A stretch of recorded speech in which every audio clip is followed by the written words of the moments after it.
6000த்திற்கும் மேற்பட்டோர் கலந்து கொண்டார்கள் அப்படின்னு காவல்துறை தரப்பிலிருந்து சொல்லப்படுகிறது. 8:45 நாமக்கல்லுக்கு வர வேண்டியவர் 8:45 தான் சென்னையிலிருந்து கிளம்புகிறார். 8:45 சொல்லிட்டு 2:45 போறாரு. அந்த 2:45 அவர் இருந்திருக்க வேண்டிய இடம் அதுக்கு அடுத்த ஊராகிய கரூர். அங்க போகும்போது மணி 7. அங்கிருக்கும் யாரை வேண்டுமானாலும் கேளுங்கள், தலைவரை தரிசனம் செய்வதை தவிர வேறு எந்த நோக்கமும் அவர்களுக்கு கிடையாது. நேற்று கூடிய கூட்டம் என்பது கிரவுட் கிடையாது, மாப். நீங்க ஒரு மாபை அன்கண்ட்ரோல்டா மாத்துறதுக்கு ஒரு வார்த்தை போதும். பாம்பு வந்துருச்சுரா அப்படின்னு கத்துனீங்கன்னா போதும், அந்த மாபு என்ன ஆகும்னே தெரியாது. அவர் மேல பேசிட்டே இருக்கிறாரு. பேசிக்கிட்டே இருக்கும் போதே கீழே பிணங்கள் செத்து கிடக்கின்றன. அதற்கு பிறகு அவங்களை ஒவ்வொருத்தரா தூக்கிட்டு போறாங்க. அவர் பேசிக்கொண்டே இருக்கிறார். கையால தூக்கிட்டு போக முடியாம கடைசியாக ஒரு ஆம்புலன்ஸ் உள்ள வந்து போது, அந்த ஆம்புலன்ஸ் ஏன் வந்ததுன்னு அவருக்கு முதலில் தெரியவில்லை. அப்பையும் அவர் அதை கலாய்க்கிறாரு. என்ன ஆம்புலன்ஸ்ல நம்ம கொடி அப்படின்னு கலாய்க்கிறாரு. கீழே இருந்த தொண்டர்கள் மட்டும் மாப் மென்டாலிட்டி இல்ல, மேல இருந்த தலைவரும் அதே மாப் மென்டாலிட்டியில தான் மேல நின்னு பேசி இருக்கிறார். நீங்க அந்த வீடியோஸ் கூட பாருங்க.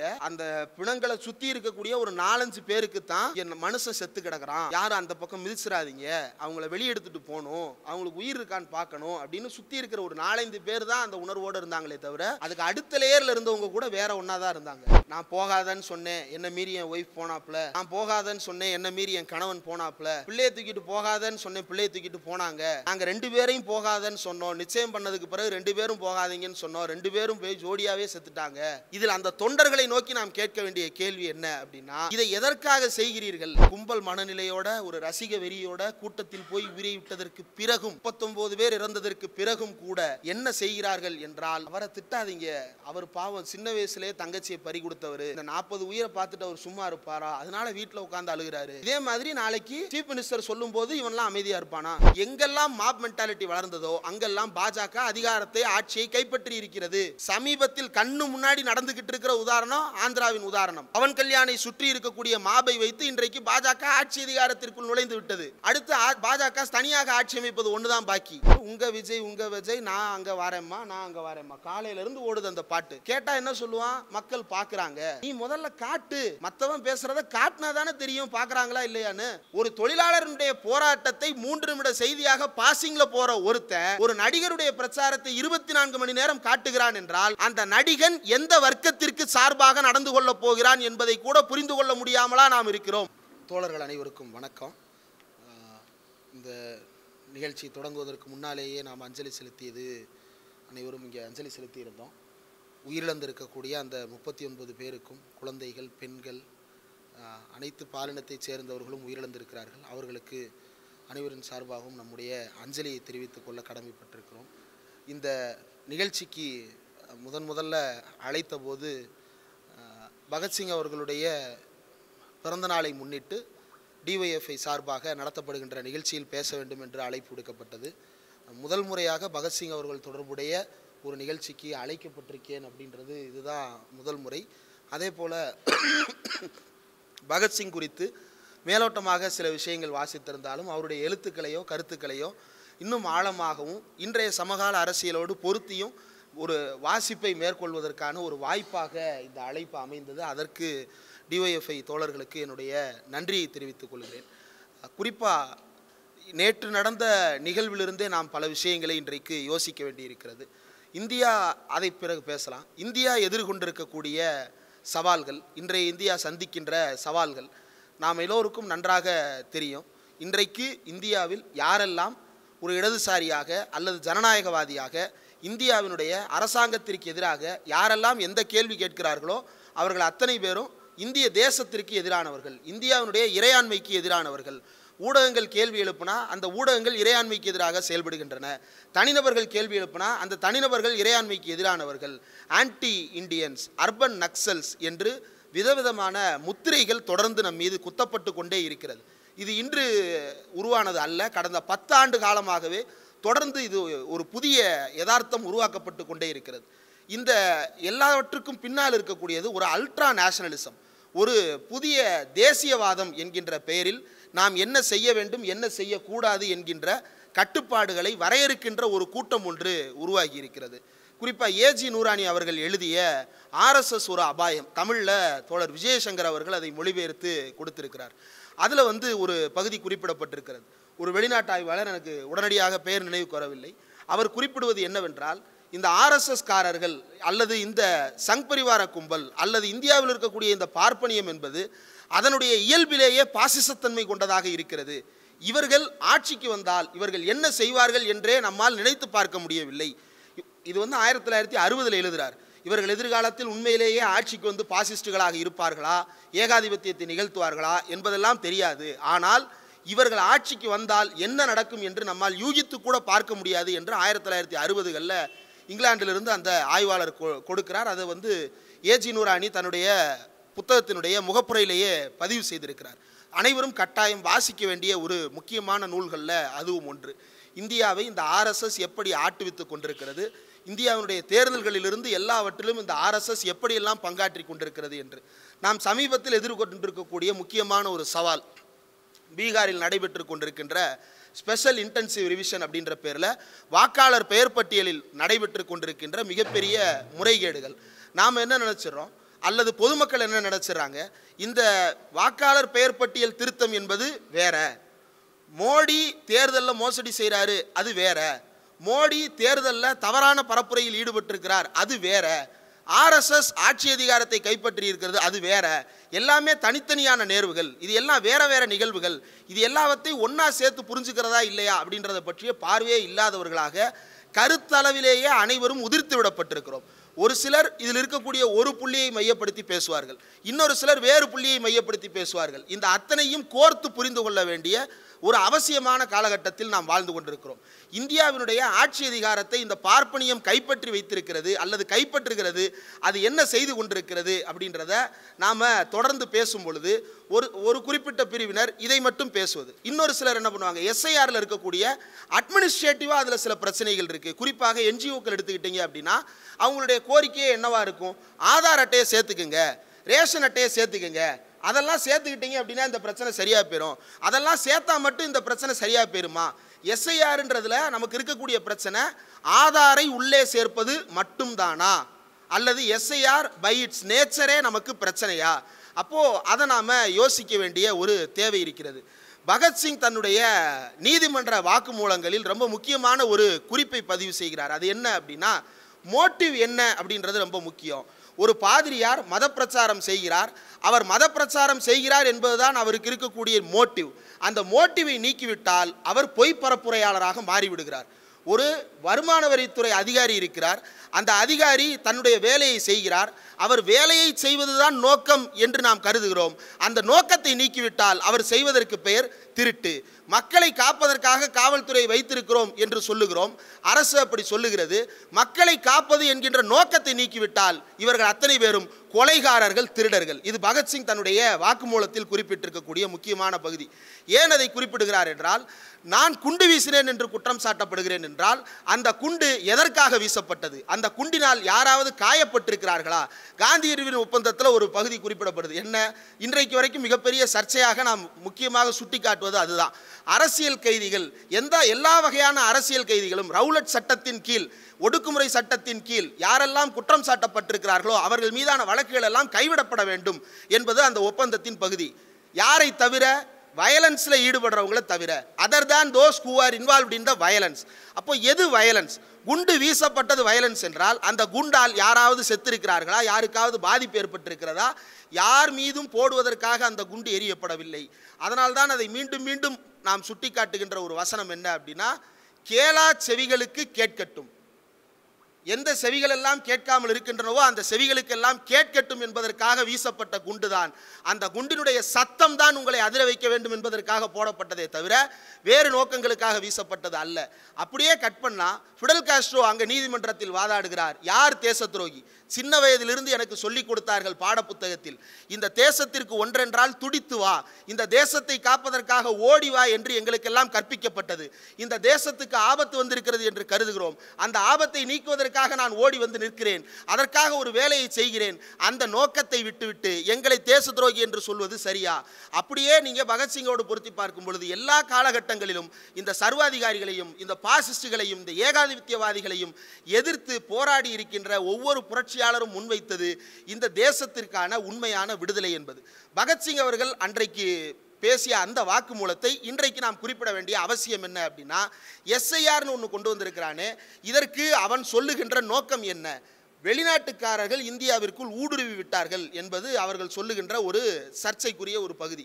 வெளிநாட்டுக்காரர்கள் ஊடுருவி இருக்கிறார்கள் என்றால், கடந்த 10க்கும் மேற்பட்ட தேர்தல்களில் அவர்கள் வாக்களிப்பதற்கு அனுமதிக்கப்பட்டிருக்கிறார்களே, அதை தேர்தல் ஆணையம் என்ன பதில் சொல்ல போகிறது? நீதிமன்றம் இந்த கேள்வியை கேட்டிருக்கிறதா? கேட்கவில்லை. ஏன் கேட்கவில்லை? இந்த கேள்விக்கு நீதிமன்றமும் பதில் சொல்லாது. சந்திரசூட் இன்டர்வியூவில் உட்காந்தும் பதில் சொல்ல மாட்டார். நீதிமன்றத்தில் உட்காந்து அவர் என்ன ஆற்றுவாரோ அதை விட கொடூரமான ஆற்றுகளை எல்லாம் இன்டர்வியூஸில் உட்காந்து ஆற்றி கொண்டிருக்கிறார் சந்திரசூட் அவர்கள். வெளிப்படையாக உடைத்து பேசுகிறார். ஆமாம், அங்கே பாபர் மசூதி கட்டப்பட்டது தான் தவறு, அங்கே ராமர் ஜென்ம பூமின்றதுனால ராமர் கோவில் இருப்பது தான் சரி அப்படின்னு சொல்லிட்டு சந்திரசூட் ஒரு பேட்டியில் உடைத்து பேசுகிறார்.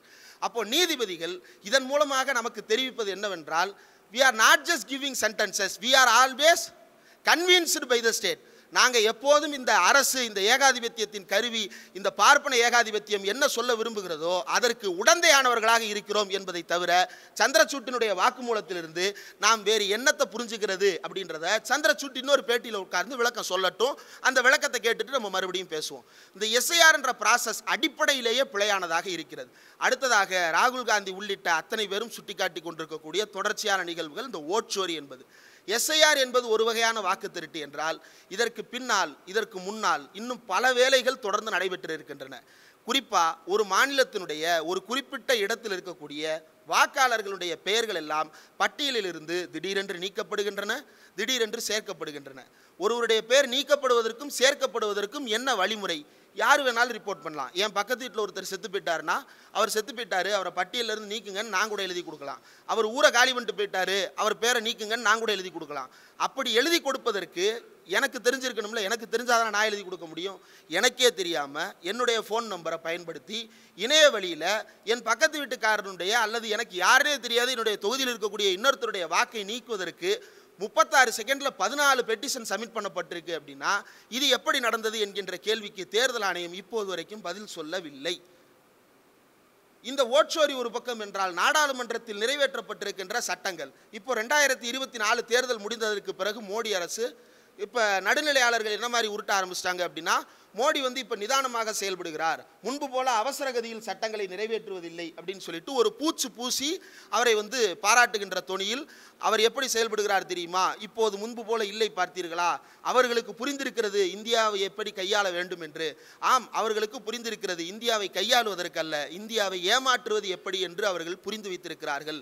அதன் அடிப்படையில் தங்களுடைய வழிமுறைகளை, ஏமாற்று திட்டங்களை மாற்றி வைத்திருக்கிறார்கள். மணிப்பூரை போல எல்லா மாநிலத்திலையும் அடுத்தடுத்து பற்ற வச்சுக்கிட்டே இருந்தோம் அப்படின்னா உடனே நம்மளை தூக்கி எரிஞ்சிருவான் அப்படின்றது தெரிஞ்சு உடனே பற்ற வைக்காத, கொஞ்சம் பொறுமையாக பற்ற வைப்போம், வேற வேற வழியில் பற்ற வைப்போம் அப்படின்னு சொல்லிட்டு அவன் பொறுமையாக இருக்கிறான். இதையெல்லாம் நம்ம வெறும் யூகமாக சொல்லுகிறோமா? இதையெல்லாம் வெறுமனே நாம் வாய்ப்பேச்சாக பேசுகிறோமா? என்னுடைய கற்பனையில் உதித்ததை நேற்று நைட்டு நான் பக்கத்தில் தூங்கிட்டு இருந்துட்டு எங்கள் மாமியார் சொன்னதை கேட்டுட்டு நான் காலையில் முடிவெடுக்கிறேன்னா? அப்படியெல்லாம் முடிவெடுக்கிறது இல்லை.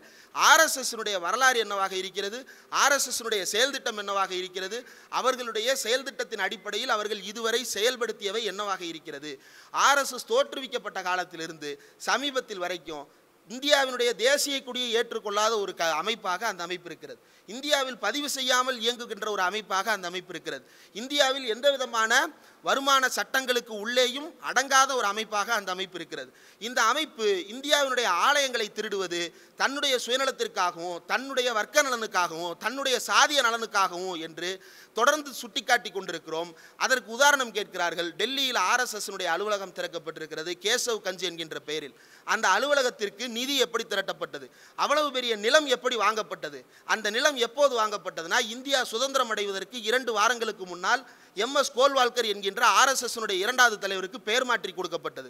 எதற்கு பெயர் மாற்றி கொடுக்கப்பட்டது, யாரிடமிருந்து பெயர் மாற்றி கொடுக்கப்பட்டது? அது ஒரு கோயிலுக்கு சொந்தமான நிலம்.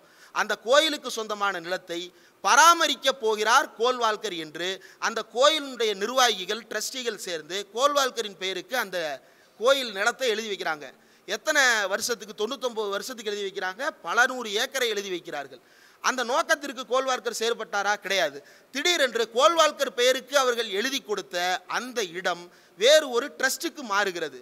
அந்த வேறு ஒரு ட்ரஸ்ட் இன்றைக்கு என்ன செய்கிறது என்றால், அந்த ஆலய மேம்பாட்டிற்காக அலுவலகம் கட்டுகிறேன் என்று சொல்லுகிறது. அந்த அலுவலகம் யாருடைய அலுவலகம் என்றால் ஆர்எஸ்எஸ்னுடைய அலுவலகம். இப்படி கண்ணுக்கு முன்னால டெல்லி டெவலப்மெண்ட் அத்தாரிட்டி இதற்கு எதிராக கேஸ் நடத்துது. கேஸ் நடத்தும் போது எப்படி அதிகார வர்க்கத்தை தன்னுடைய ஆட்களாக ஆர்எஸ்எஸ் மாற்றி வைத்திருக்கிறது என்பதை நாம் புரிந்து கொள்ள வேண்டும். அந்த டெல்லி டெவலப்மெண்ட் அத்தாரிட்டி ஆர்எஸ்எஸ் காரர்கள் இந்த இடத்தை ஆக்கிரமித்து வைத்திருக்கிறார்கள் அப்படின்ற பேரில் ஹைகோர்ட்டில் கேஸ் நடத்துது. அந்த கேஸுக்கு எதிராக ரெண்டு தரப்பும் மாறி மாறி வாதங்களை முன்வைக்குது. ஆனால் அதற்கு பிறகு திடீரென்று அந்த வழக்கு விசாரணைக்கு அழைக்கப்பட்ட டெல்லி டெவலப்மெண்ட் அத்தாரிட்டி வரலை. டெல்லி டெவலப்மெண்ட் அத்தாரிட்டி விசாரணைக்கு வரலை. தொடர்ந்து விசாரணைக்கு ஆஜராகாத காரணத்தால் எக்ஸ்பார்ட்டே ஜட்ஜ்மெண்ட், எதிர்மனுதாரர் எந்த வாதத்தையும் முன்வைக்காததால் அவருடைய எதிராளி என்ன கேட்கிறாரோ அதை அப்படியே எழுதி கொடுப்பது. இதுக்கு பேர் ஒரு நீதித்துறை, இதை எழுதி கொடுப்பவர் ஒரு நீதிபதி, இதற்கு பேர் நீதி பரிபாலன முறை. இந்த நாடு அரசியலமைப்பு சட்டத்தால் வழிநடத்தப்படுகிறது என்பதை நான் நம்ப வேண்டும். இப்படி அந்த இடம் ஆர்எஸ்எஸ்க்கு சொந்தமான நிலமாக மாற்றப்பட்டிருக்கிறது. இன்றைக்கு ஆர்எஸ்எஸ்னுடைய அலுவலகம் 8 மாடி 10 மாடிக்கு மேலே கட்டி அந்த இடத்துல இந்தியாவையே ஆட்சி செய்வதற்கான புதிய பீடம் ஒன்றை டெல்லியில் உருவாக்கி வைத்திருக்கிறார்கள். அப்போது இதே திட்டம் தான் மதுரை மீனாட்சி அம்மன் கோயிலுக்கும் வச்சிருக்கிறான், இதே திட்டம் தான் காஞ்சியில் இருக்கக்கூடிய கோயிலுக்கும் வச்சிருக்கிறான். எல்லா இடங்களையும் ஆர்எஸ்எஸ் ஊடுருவல் இடங்களாக மாற்றுவதுதான் அவனுடைய செயல் திட்டமாக இருக்கிறது. இதை நாம் யூகத்தின் அடிப்படையில் சொல்லவில்லை, ஆதாரங்களின் அடிப்படையில் நாம் பேசுகிறோம். இதை பேசினால் நமக்கு பெயர் ஆன்டி இண்டியன், ஆன்டி நேஷனல் அல்லது அர்பன் நக்சல் என்று முத்திரை குத்துகின்ற வேலை நடந்து கொண்டிருக்கிறது. இன்னும் இதை ஏன் குறிப்பிட வேண்டியது இருக்கிறது அப்படின்னா, இப்படி பண்பாட்டு ரீதியாக நம்முடைய மக்களை சுரண்டுகின்ற வேலை கோயில்களின் மூலமாகவும் நம்பிக்கையின் மூலமாகவும் ஒரு பக்கம் தொடர்ந்து கொண்டே இருக்கிறது. இன்னொரு பக்கம் அம்பானிகளும் அதானிகளும் இந்தியாவை சுரண்டுகின்ற வேலை திட்டம் என்பது ரொம்ப ஜரூராக நடந்து கொண்டிருக்கிறது. எந்த விதமான கேள்விகளும் இல்லாமல் அவர்களுடைய வேலை தொடர்ந்து கொண்டே இருக்கிறது. எனக்கு தெரிஞ்சு கடைசியாக அதானிக்கு எதிராக இந்தியா கொந்தளித்து 1.5 வருஷத்துக்கு மேலாச்சு.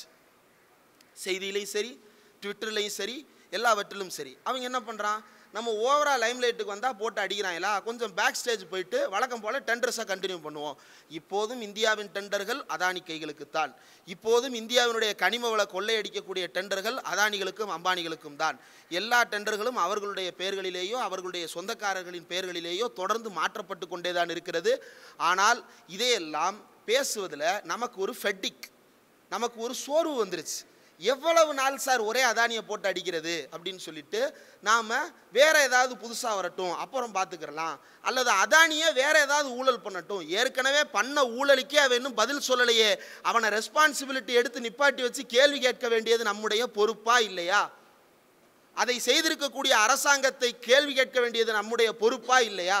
இந்த கேளா செவிகள் காதுகளை மூடி வைத்திருக்கின்றன என்பதற்காக கேட்க வைக்க வேண்டிய வழிமுறைகளை நாம் கையாளுவதா இல்லையா? இவர்கள் காதுகளை எப்படி திறந்து நாம் இந்த விஷயங்களை காதில் போட போகிறோம், அதை பற்றி நாம் பேச வேண்டுமா இல்லையா? அந்த இடத்தில்தான் நாம் அடிப்படையில் பகத்சிங்கினுடைய வாழ்க்கையிலிருந்து பல்வேறு இடங்களில் இருந்து ரொம்ப ஆச்சரியத்தை ஏற்படுத்தக்கூடியதாக என்ன இருக்கிறது அப்படின்னா, பகத்சிங் வீரன் தான், பகத்சிங் தியாகி தான். ஆனால் அதையெல்லாம் விட பகத்சிங் ஒரு மிகப்பெரிய அறிவாளியாக அந்த காலகட்டத்தில் வாழ்ந்திருக்கிறான். 23 வயதில் அவன் செத்தே விட்டான். ஆனால் 20 வயதில் அவன் எழுதியிருக்கக்கூடிய எழுத்துக்களை வாசிக்கும் பொழுது ஒரு 20 வயசு பையன் 1920 எப்படி இந்த கருத்துக்களை எழுத முடிந்தது, அவன் எவ்வளவு படித்திருந்தால் இவ்வளவு எழுதியிருப்பான், படிப்பதற்கு தேவையான எல்லாமே அவனுக்கு அவைலபிளாக இருந்துச்சா? அப்படியும் இல்லையே. ஆனாலும் இன்றைக்கும் பொருத்தமான சரியான கருத்துக்களை அவர் பேசுகிறார், அவர் எழுதியிருக்கிறார் என்றால் அந்த அவருக்கு இருந்த அந்த அறிவு தளத்திலிருந்து நாம் அவரை அணுகுவதன் மூலமாக நாம் பல்வேறு விஷயங்களை இன்றைக்கு பேச முடியும் என்று நினைக்கிறேன். அதில் குறிப்பாக சமீபத்தில் தமிழ்நாட்டில் நடந்திருக்கக்கூடிய நிகழ்விலிருந்து ஒரு விஷயத்தை கூட பகத்சிங்கினுடைய வாழ்வோடு பொருத்தி நாம் சுட்டிக்காட்ட வேண்டிய தேவை இருக்கிறது. இது Bhagat Singh on the path of liberation அப்படின்னு சொல்லிட்டு சிவவர்மா பகத்சிங்கினுடைய அசோசியேட்டாக இருந்தவர், அவர் எழுதியிருக்கக்கூடிய புத்தகம். பல்வேறு இடங்களில் சுய விமர்சன பார்வையோட கூட அவர் பல இடங்களில் சுட்டிக்காட்டி பேசியிருக்கிறார். அதில் February 2, 1931 to the young political workers அப்படின்னு அவர் எழுதிய ஒரு கடிதம். அந்த கடிதத்தில் பகத்சிங் குறிப்பிடுகிறார், நான் யார் அப்படின்றத விளக்குகிறார். I have acted like a terrorist, என்னுடைய செயல்பாடு ஒரு தீவிரவாதியை போல தோற்றமளித்திருக்கிறது. But I am not a terrorist. ஆனால் நான் தீவிரவாதி இல்லை. I am a revolutionary who has got such definite ideas of a lengthy program. நீண்டகால செயல் திட்டத்தின் அடிப்படையில் எனக்கு திட்டவட்டமான சிந்தனைகள் இருக்கின்றன. Let me announce with all strength at my command, and I am not a terrorist, and I never was, except perhaps in the beginning of my revolutionary career, and I am convinced that we cannot gain anything through these methods. அடுத்தது, he advised young political workers, இளம் அரசியல் செயற்பாட்டாளர்களுக்கு பகத்சிங் அவர்கள் எழுதுவது, read Marx and Lenin, take their teachings as guide to action, go to the people, work among the workers, peasants and educated middle class youth, educate them politically and make them class conscious, organize them in unions etc. on class basis என்று அவர் குறிப்பிடுகிறார். இது எல்லாவற்றையும் விட ஆச்சரியத்தை ஏற்படுத்துவது என்ன அப்படின்னா, துப்பாக்கி ஏந்திய ஒரு வீரன், குண்டு வீசிய ஒரு வீரன், அந்த வழிமுறையின் மீது ஒரு செயல்பாட்டை செய்து அதன் மூலமாக தன்னுடைய வாழ்வையே அர்ப்பணித்த ஒரு வீரன், அவர் என்ன சொல்லுகிறார் என்றால், குண்டு வீசுவதும் துப்பாக்கி ஏந்துவதும் புரட்சி அல்ல. எந்த குண்டு வீசி ஜெயிலுக்கு போனாரோ அதே ஜெயிலுக்குள் வாக்குமூலம் கொடுக்கிறார். குண்டு வீசுவது புரட்சி அல்ல. அப்போ புரட்சி என்றால் என்ன என்றால், by revolution we mean that the present order of things which is based on manifest injustice must change. அடிப்படையிலேயே நீதிக்கு எதிரானதாக, அறத்துக்கு எதிரானதாக இருக்கக்கூடிய இன்றைய யதார்த்தம் மாற வேண்டும். அப்படியான மாற்றத்தை தான் நாங்கள் புரட்சி என்று கூறுகிறோமே தவிர, குண்டு வீசுவதையும் துப்பாக்கி எடுத்து சுடுவதையும் நாங்கள் புரட்சி என்று கருதவில்லை என்று 22 வயதில் ஒரு இளைஞர் தூக்கு மேடைக்கு ஏறப்போகின்ற ஒருவர் எழுதுகிறார் என்றால் அதுதான் ரொம்ப ஆச்சரியத்தை ஏற்படுத்தக்கூடிய பகுதி. அப்படியே இந்தியா எதிர்கொள்ளக்கூடிய சவால்களில் ரொம்ப முக்கியமான சவாலாக இப்போது மாறி இருப்பது என்ன அப்படின்னு யோசிச்சோம் அப்படின்னா, ஒரு வெறிபிடித்த மனநிலை. இந்த வெறிபிடித்த மனநிலை என்பது எங்கு இருந்தாலும் சிக்கலை ஏற்படுத்தக்கூடியது அப்படின்றது தான் நாம் புரிந்து கொள்ள வேண்டியது. அந்த வெறிபிடித்த மனநிலை என்பது மதவாதத்தில் இருந்தாலும் சிக்கல்தான், சாதியவாதத்தில் இருந்தாலும் சிக்கல்தான், அல்லது ரசிக வெறியாக இருந்தாலும் அது சிக்கல்தான். நாம் என்ன செய்ய போகிறோம், நம்முடைய செயல் திட்டம் என்ன, எதற்காக நாம் கூடுகிறோம் என்கின்ற அடிப்படையான புரிதல் தொடக்கத்தில் தோழர் அருண் அவர்கள் விளக்கினார். நாம் ஏன் இந்த மாதிரியான கூட்டங்களை, கருத்தரங்கங்களை நடத்துகிறோம். மாநில மாநாடு என்பது ஒசூரில் நடைபெறவிருக்கிறது. என்ன தேதி தோழர்? அக்டோபர் 12. அக்டோபர் 12-13 டிஒய்எஃப்ஐனுடைய மாநில மாநாடு ஓசூரில் கூட்டப்பட போகிறது. அதற்கு முன்னால் மாவட்ட அளவில் அந்த மாநில மாநாட்டுக்கு தயாராகின்ற வகையில் தோழர்களிடம் மாநில மாநாட்டில் என்ன பேச போகிறோம், நாம் முன்மொழிய வேண்டிய நம்முடைய திட்டங்கள் என்ன என்பது குறித்து ஒரு கருத்தை உருவாக்குவதற்காக இந்த கூட்டங்கள் நடக்கிறது. இந்த கூட்டத்தில் 10 பேர் இருந்தாலும் சரி, 20 பேர் இருந்தாலும் சரி, 100 பேர் இருந்தாலும் சரி, 2 பேர் தலைவரும் ஒருங்கிணைப்பாளரும் மட்டும் வந்திருந்தாலும் சரி, இந்த கூட்டம் நடக்கும், செயல் திட்டம் விவாதிக்கப்படும். மாநில மாநாட்டிற்கு அவர்கள் போய் தங்களுடைய கருத்துக்களை சொல்லுவார்கள். 10,000 பேர் வந்தால் தான் இதை சொல்லுவோம், 2,000 பேர் வந்தால் தான் சொல்லுவோம், வெளியே 1000 போலீஸ் நின்னா தான் சொல்லுவோம், ஏதாவது நடந்தால் தான் சொல்லுவோம். அப்படி அல்ல. எல்லா கட்சிகளும் செயல்படுகின்றன. சரி, ஆட்சியில் இருக்கக்கூடிய கட்சிகளுடைய உதாரணங்களை விட்டுருவோம், நம்முடைய அமைப்புகளே எடுத்துப்போம். நீங்களும் இளைஞர்கள் தான், இங்கே இருக்கக்கூடியவர்களும் இளைஞர்கள் தான், 25 வயதுக்கு உட்பட்ட இளைஞர்கள் தான். இதே போல் எல்லா மாவட்ட குழுக்கள்லையும் இளைஞர்கள் இருக்கிறாங்க, எல்லா மண்டல குழுக்கள்லையும் இளைஞர்கள் இருக்கிறாங்க. மாநில மாநாட்டுக்கு இளைஞர்கள் தான் வரப்போகிறாங்க. இதற்கு முன்னாடி நடந்த மாநாட்டிலையும் இளைஞர்கள் தான் வந்து நின்றுருக்கிறாங்க. அப்போது இந்த இளைஞர்களுக்கும் நேற்று கரூரில் திரண்டிருந்த இளைஞர்களுக்கும் இடையில் இருந்த வேறுபாடு என்ன? ஒரே நாட்டில், ஒரே ஊரில், ஒரே சமுதாயத்தில் தான் வாழுகிறோம்.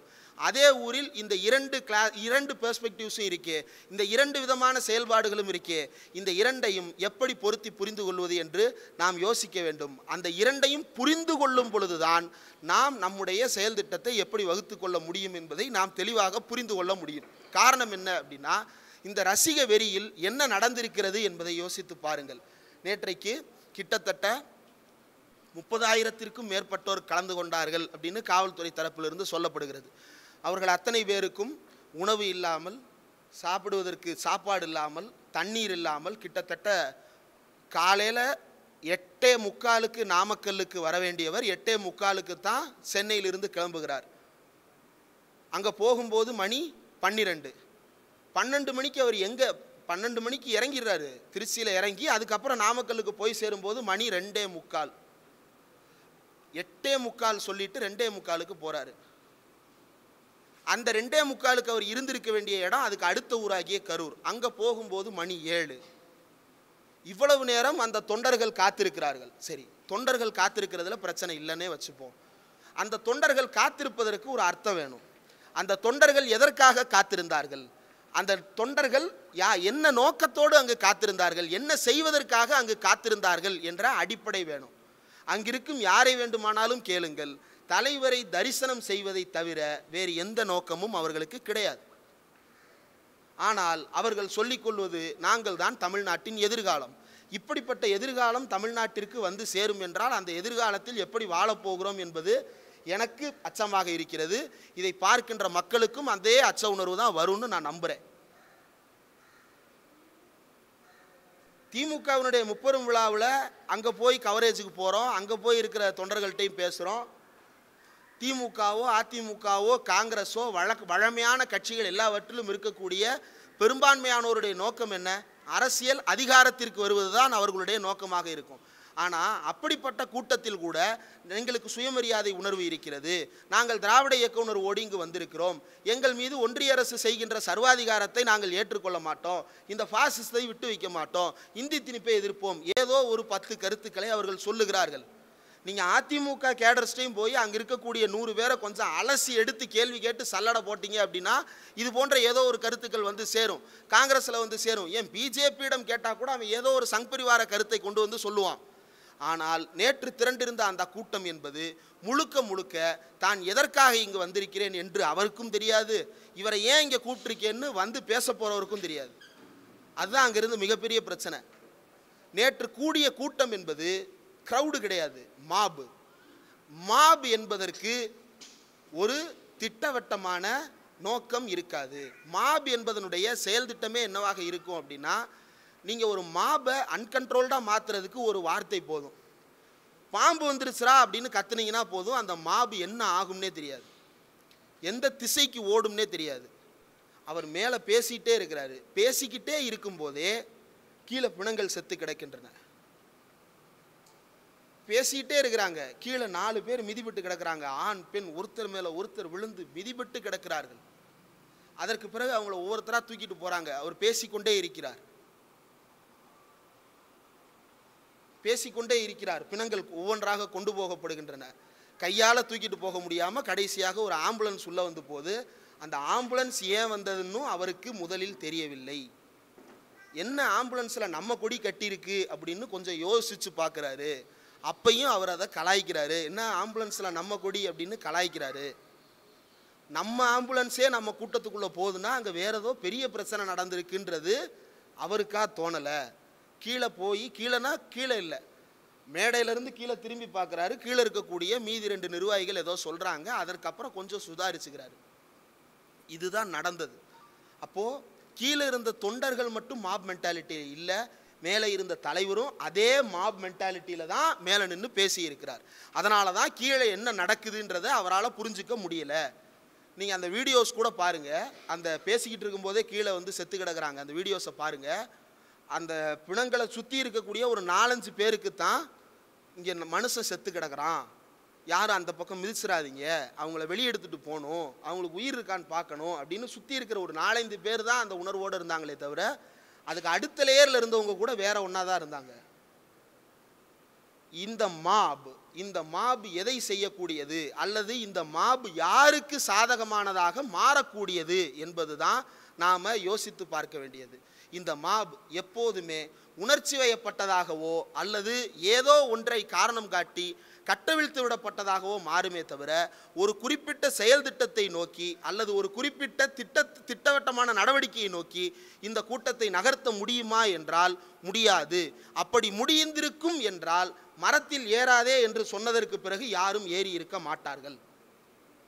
ஒரு கூட்டத்தில் சொன்னாரா, 2 கூட்டத்தில் சொன்னாரா, 3 கூட்டத்தில் சொன்னாரா? அவர் கட்சி ஆரம்பித்ததாக அறிவித்த முதல் நாளிலிருந்து 1.5 ஆண்டுகளாக அனுதினமும் சொல்லுகிறார், மரத்தில் ஏறாதே, பைக்கில் ஏறாதே, பைப்புகளில் ஏறாதே, பால்கனிக்குள் குதிக்காதே என்று தினமும் சொல்லுகிறார்கள். ஆனால் தினமும் பால்கனியில் குதிக்கிறார்கள், மரத்தில் ஏறுகிறார்கள், பல்பை பிடித்து தொங்குகிறார்கள், பைப்பில் ஏறுகிறார்கள். இதில் அந்த தொண்டர்களை நோக்கி நாம் கேட்க வேண்டிய கேள்வி என்ன அப்படின்னா, இதை எதற்காக செய்கிறீர்கள்? கடைசியில் ஹாஸ்பிட்டலில் நின்று அழுகிறாங்க. என்னன்னு அழுகிறாங்க? நான் போகாதன்னு சொன்னேன், என்னை மீறி என் ஒய்ஃப் போனாப்புல. நான் போகாதன்னு சொன்னேன், என்னை மீறி என் கணவன் போனாப்புல. நாங்கள் 2 பேரையும் போகாதன்னு சொன்னோம், நிச்சயம் பண்ணதுக்கு பிறகு 2 பேரும் போகாதீங்கன்னு சொன்னோம், 2 பேரும் போய் ஜோடியாகவே செத்துட்டாங்க. பிள்ளையை தூக்கிட்டு போகாதன்னு சொன்னேன், பிள்ளையை தூக்கிட்டு போனாங்க.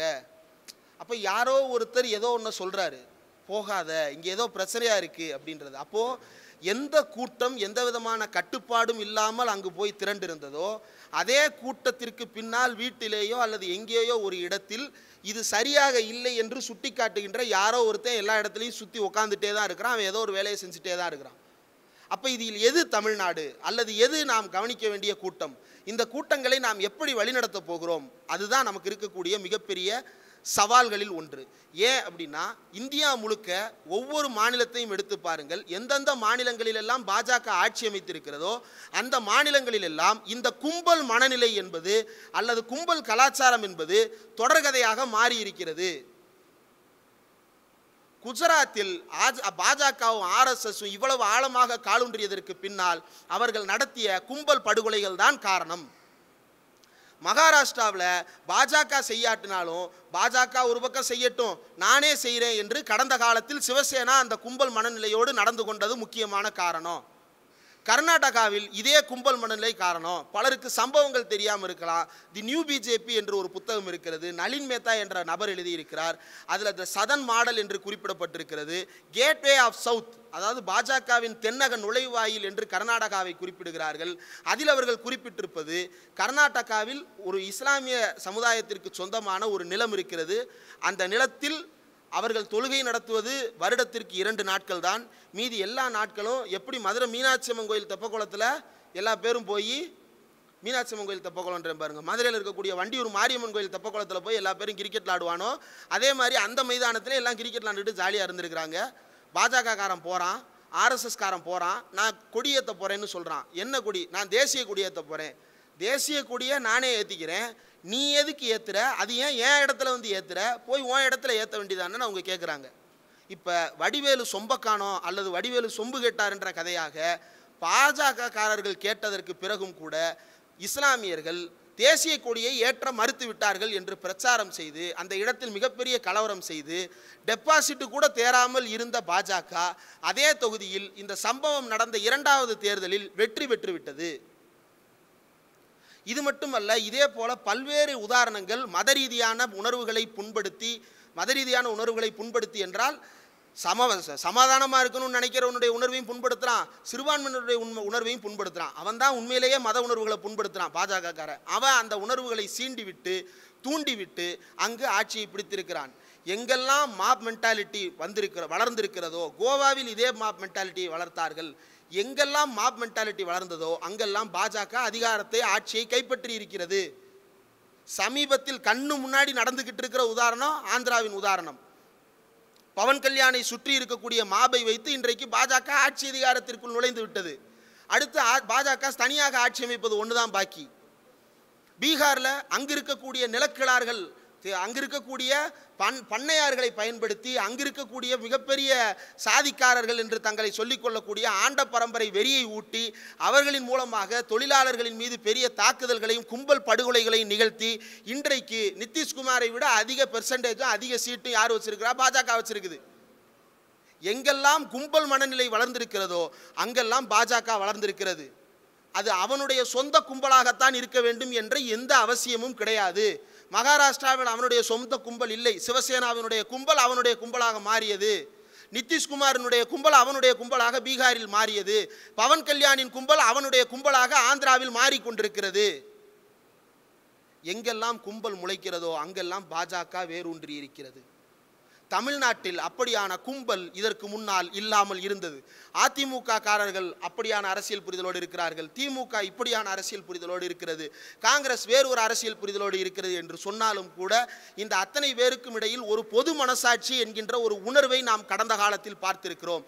அவன் ரோட்டுக்கு வருகிறானோ இல்லையோ, நீட்டு சரியில்லை என்கின்ற உணர்வு அவனுக்குள் இருக்கும். அவன் ரோட்டுக்கு வருகிறானோ இல்லையோ, இந்தியை திணிப்பது தவறு என்கின்ற உணர்வு அவனுக்குள் இருக்கும். அவன் ரோட்டுக்கு வருகிறானோ இல்லையோ, டெல்லி எந்த காலத்திலும் தமிழனை நிம்மதியாக வாழ விடாது என்கின்ற உணர்வு அவனுக்குள் இருக்கும். இந்த எதுவுமே இல்லாத ஒரு புதிய கும்பலை உருவாக்க நினைத்திருக்கிறார்கள். இது எதுவுமே இல்லாத இந்த புதிய கும்பல் என்ன செய்யும் என்றால், நேற்றைக்கு நடந்தது போல ஒரு நிகழ்வு நடந்ததற்கு பிறகும் சம்பந்தப்பட்ட ஒருத்தர் நேரடியாக மருத்துவமனைக்கு வராமல் கோர்ட்டுக்கு போய் நின்னாலும் கூட அவர் திட்டாதீங்க, பப்புலுவை திட்டாதீங்க என்று சொல்லும். இது இன்னும் ஆபத்தா இருக்கு.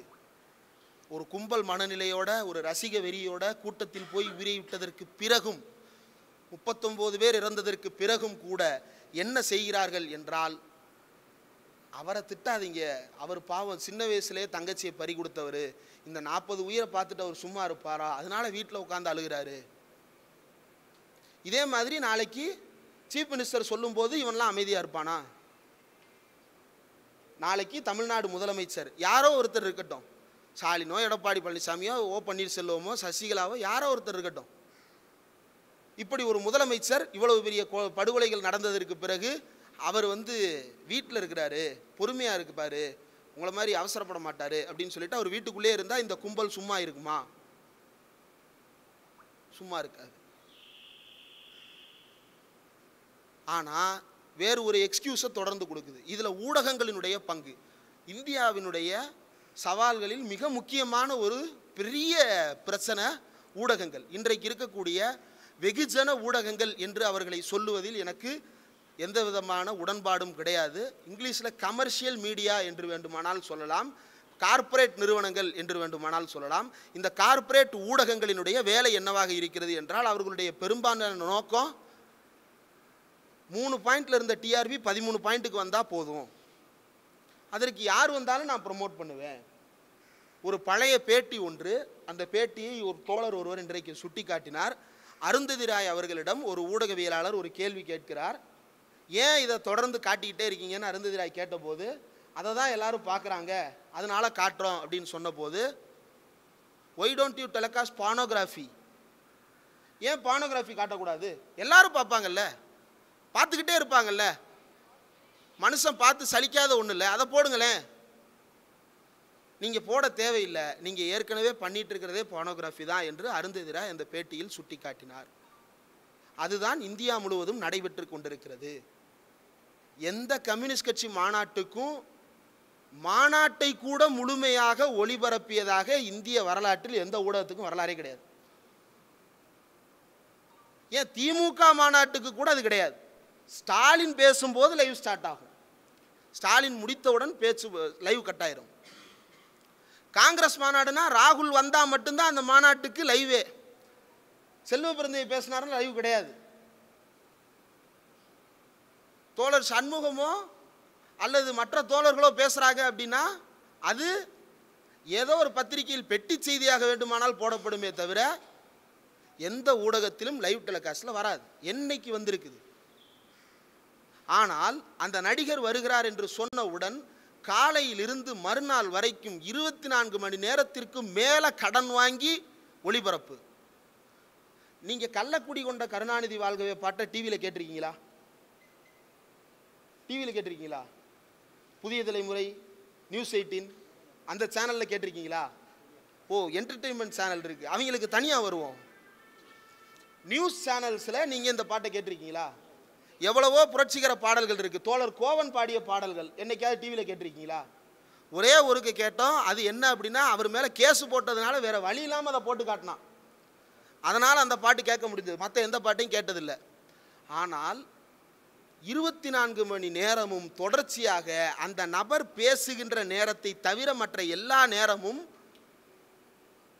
உங்கள் விஜய் உங்கள் விஜய், நான் அங்கே வாரேம்மா நான் அங்கே வாரேம்மா, காலையிலேருந்து ஓடுது அந்த பாட்டு. தலைவங்குடி பறக்குது, காலையிலேருந்து ஓடுது. கேட்டால் என்ன சொல்லுவான்? மக்கள் பார்க்குறாங்க. நீ முதல்ல காட்டு, மற்றவன் பேசுகிறத காட்டினா தானே தெரியும் பார்க்குறாங்களா இல்லையான்னு. அப்போ நீ என்ன சொல்லணும் அப்படின்னா, பார்வையாளர்கள் எண்ணிக்கையை அதிகரிக்க அப்படின்றது தான் டேக்லைனாக இருக்கணும் எல்லா மீடியாலையும். உண்மையின் உரைகள், செய்தியை முந்தி, இது வேண்டாம். இந்த டேக்லைன் எதுக்கு போட்டுக்கிற? டிஆர்பி வேண்டி என்று போட்டுக்கொள், செய்திக்கு முந்தி என்று போடாதே. அப்போ இவ்வளவு பெரிய மாஸ் கேம்பெயின் அந்த நடிகரின் மீது குவிக்கப்படுகிறது என்றால் இது யாருடைய வர்க்க நலனுக்கானது என்பதை சிந்திக்க வேண்டிய கடமை நமக்கு இருக்கிறதா இல்லையா? ஒரு தொழிலாளருடைய போராட்டத்தை 3 நிமிட செய்தியாக பாசிங்ல போற ஒருத்தன் ஒரு நடிகருடைய பிரச்சாரத்தை 24 மணி நேரம் காட்டுகிறான் என்றால் அந்த நடிகன் எந்த வர்க்கத்திற்கு சார்பாக நடந்து கொள்ள போகிறான் என்பதை கூட புரிந்து கொள்ள முடியாமலா நாம் இருக்கிறோம்? நமக்கு புரிந்தால் பத்தாது, இது எந்த வர்க்கத்தை சேர்ந்தது என்பதை மக்களுக்கு அடையாளப்படுத்தி காட்ட வேண்டிய பொறுப்பு நமக்கு இருக்கிறது. இந்த அடிப்படையான கேள்விகளை மக்கள் மத்தியில் கொண்டு போய் சேர்க்க வேண்டிய கடமை நமக்கு இருக்கிறது. இதையும் ஏன் சுட்டிக்காட்ட வேண்டி இருக்கிறது? அந்த நடிகர் இன்னும் அரசியலுக்கே வரல, அவருடைய ஜனநாயக கடமை அவரை நிறைவேற்ற விடுங்க என்று பலரும் சொல்லுகிறார்கள். இப்படித்தான் மோடியும் தன்னுடைய ஜனநாயக கடமை ஆற்றுவதற்காக தேர்தல் களத்தில் நின்றார். ஹிட்லரும் இதே ஜனநாயக கடமையோடு தேர்தல் களத்தில் நின்றார். ஹிட்லர் எலெக்ஷன் நடத்தினானே, என்ன எதிராளி அவனையும் ஓட்டு போட விடல. இனி வருங்காலத்தில் அதுவும் நடக்கும். எஸ்ஐஆர் ஸ்டார்ட் ஆயிருச்சு.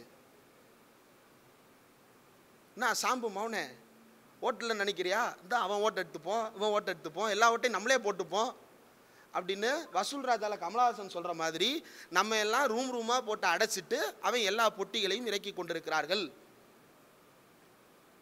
இதை நாம் எதிர்கொள்ள வேண்டிய முக்கியமான காலகட்டத்தில் இருக்கிறோம். இதில் நமக்கு புரிய வேண்டிய அடிப்படையான விஷயம் என்னவென்றால், இந்த வர்க்க நலன் சார்ந்த நம்முடைய முன்னெடுப்புகளாக இருக்கட்டும், சமூக நலன் சார்ந்த நம்முடைய மற்ற முன்னெடுப்புகளாக இருக்கட்டும், சாதி மதம் உள்ளிட்டவற்றை பண்பாட்டு ரீதியாக எதிர்ப்பதாக இருக்கட்டும், பொருளாதார ரீதியான நம்முடைய எதிர்ப்புகளாக இருக்கட்டும், இந்த இரண்டும் ஒரே திசையில் பேச வேண்டிய முக்கியமான காலகட்டத்தில் நாம் வாழுகிறோம். இவை இரண்டும் தனித்தனியானவை அல்ல, இவை இரண்டும் ஒன்றோடு ஒன்று தொடர்புடையவை. இந்த இரண்டும் சேர்ந்துதான் இந்தியாவில் கடந்த 2000 ஆண்டுகளாக இயங்கி இருக்கின்றன. அந்த புரிதலை பகத்சிங் அவர்கள் வெளிப்படுத்துகிறார். தன்னுடைய ஒய்ஏமன் ஏத்திஸ்ட் புத்தகத்தில், தன்னுடைய ஒய்ஏமன் ஏத்திஸ்ட் கட்டுரையில் அவர் குறிப்பிடுகிறார், what is your view about those punishments inflicted on the people who are deliberately kept ignorant by the selfish and proud Brahmins. தங்களுடைய சுயநலத்திற்காக மூடர்களாக பெரும்பான்மை மக்களை மாற்றி வைத்திருந்த இந்த பார்ப்பனர்கள் மற்ற மக்களின் மீது கொடுக்கின்ற தண்டனை பற்றிய உங்களுடைய பார்வை என்ன? பகத்சிங் எழுப்பிய கேள்வி. அதை அவர் தனித்து விடப்பட்டதாக பார்க்கவில்லை. இந்தியாவினுடைய சமூக விடுதலை, முழுமையான விடுதலை அடைய வேண்டும் என்றால் இந்த எல்லா அடுக்குகளிலிருந்தும் எல்லா பிடிகளிலிருந்தும் நாம் விடுதலை அடைய வேண்டும் என்கின்ற சிந்தனை கொண்டவராக பகத்சிங் அவர்கள் இருந்திருக்கிறார். அதே போல ஒரு குறிப்பிட்ட வழிமுறையின் மீது எல்லா ஃபோக்கஸையும் போட்டுட்டு மற்ற எல்லாவற்றையும் விட்டுவிட்டு நான் இதை செய்ய மட்டும் போகிறேன், வேறு எதையும் செய்ய மாட்டேன் என்று இல்லாமல் தான் எந்த வழிமுறையை தேர்ந்தெடுத்தேனோ அதற்கு என்ன நியாயம் என்பதை வெளிப்படையாகவும் சுய விமர்சனத்தோடும் பேசுகின்ற துணிச்சல் உள்ள தலைவராக பகத்சிங் வாழ்ந்திருக்கிறார். மிக தெளிவாக சொல்லுகிறார், நான் இந்த சம்பவம் செய்ததற்கு பிறகு தலைமறைவு ஆக மாட்டேன், நான் காவல்துறையினரிடம் சரணடைய போகிறேன். ஏன் சரணடைய வேண்டும் என்பதை மத்திய குழு கூட்டத்தில் விளக்கி பேசிவிட்டு சொன்னது போலவே சரணடைந்தார். ஏனென்றால் நீதிமன்றத்தை பிரச்சார களமாக பயன்படுத்த வேண்டும். இந்த உயிர் தியாகத்தை பல மக்களினுடைய உணர்வுகளை தட்டி எழுப்புவதற்காக பயன்படுத்த வேண்டும். அந்த உணர்வுகளை தட்டி எழுப்புவது குண்டு வீசுவதற்காக இருக்கக்கூடாது. மார்க்சையும் லெனினையும் படித்து சோசலிச குடியரசை உருவாக்குகின்ற லட்சியத்தோடு போராடுகின்ற ஒரு கூட்டத்தை உருவாக்க வேண்டும். உண்மையே அப்படி ஒரு கூட்டத்தை, புரட்சிகரமான வேலை பார்க்கக்கூடிய கூட்டத்தை உருவாக்க வேண்டும் என்று நீங்கள் நினைப்பீர்களே ஆனால் அவர்கள் கிராமங்களில் இருக்கிறார்கள், அவர்கள் தொழிற்சாலைகளில் முடங்கி கிடக்கிறார்கள், அவர்கள் இடிபாடுகளில் சிக்கி இருக்கிறார்கள். அவர்களுக்கு சென்று அவர்களிடம் பழகுங்கள், அவர்களிடம் உரையாடுங்கள், அவர்களிடமிருந்து அரசியலை வளர்த்தெடுங்கள், அவர்களுக்கு அரசியலை புரிய வையுங்கள், போராட்டத்தை முன்னெடுங்கள் என்று பகத்சிங் பேசுகிறார். இந்த அரசியலை பேசுவதற்கான சூழலே இல்லாத அளவுக்கு இந்தியாவை வெறிபிடித்த இந்தியாவாக மாற்றிக்கொண்டிருக்கிறது பாஜக அரசு, பாசிச அரசு. இன்னொரு பக்கம் இந்த பாசிசத்தை எதிர்க்கிறேன் என்கின்ற பெயரில் இப்படிப்பட்ட எந்த வழிமுறையும் இல்லாமல் இன்னொரு கூட்டம், பாசிச எதிர்ப்பு எங்களுக்கும் நோக்கம், ஆனால் நாங்கள் அதை பற்றி பாசிசத்தை எதிர்ப்போம் அவ்வளோதான். பாசிசத்தை என்ன செய்வாய்? எதிர்ப்போம். எப்படி? அதெல்லாம் கேட்காதீங்க.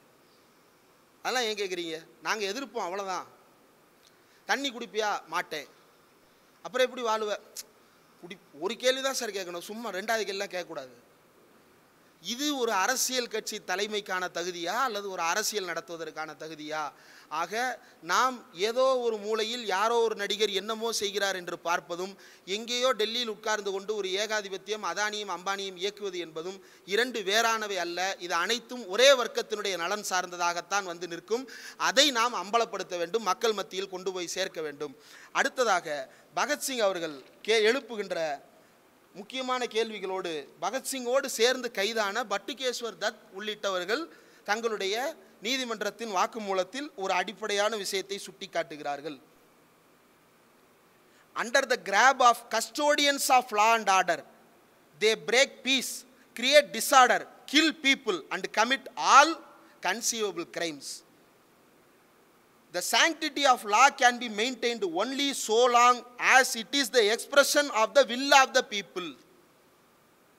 சட்டத்தினுடைய புனிதம் என்பது அது மக்களுக்கானதாக இருக்கின்ற வரையில்தான் காப்பாற்றப்படுமே தவிர, மக்களுக்கானதாக அல்லாமல் போகும் பொழுது அது புனிதமற்றதாக மாறிவிடுகிறது. When it becomes a mere instrument in the hands of an oppressing class, ஒடுக்குமுறையை நிகழ்த்துகின்ற வர்க்கத்தினுடைய ஆயுதமாக சட்டமும் சட்ட பேராணைகளும் மாறுகின்ற பொழுது, it loses it's sanctity and significance for the fundamental preliminary condition for administration of justice in the elimination of every interest. அனைவருடைய நலனுக்கும் எதிரானதாக அது மாறுகிறது. As soon as the law ceases to correspond to the popular social needs, மக்களினுடைய தேவைகளை பற்றி சட்டம் பேசுவதை எப்போது நிறுத்திக் கொள்ளுகிறதோ, it becomes the means for perpetration of injustice and tyranny. இது எப்போதிருந்து இந்தியாவினுடைய நீதித்துறையில் நடந்து கொண்டிருக்கிறது என்றால், பகத்சிங் தூக்கு மேடையில் ஏற்றப்பட்ட காலத்திலிருந்து இப்போது வரைக்கும் நீதித்துறை நடத்தி கொண்டிருக்கின்ற நாடகமாக இருக்கிறது. நீதியை வழங்குகிறேன் என்று சொல்லிக் கொண்டாலும் கூட யாருக்கான நீதியை வழங்குவதாக இருக்கிறது? அல்லது இன்ஜஸ்டிஸ் அண்ட் டிரனி,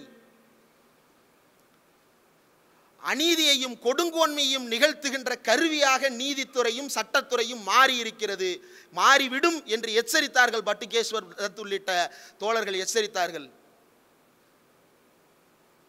அது எச்சரிக்கை அல்ல, அன்றைக்கே அதுதான் நிலவரம். அவர்கள் எச்சரிக்கை என்கின்ற பெயரால் அந்த உண்மையை வெளிப்படுத்தினார்கள். அதே நிலவரம் இன்றைக்கு வரைக்கும் தொடர்ந்து கொண்டே இருக்கிறது. பெரியார் இதை இன்னும் கடுமையான மொழியில் நீதிமன்றத்தில் போட்டு அடித்தார்.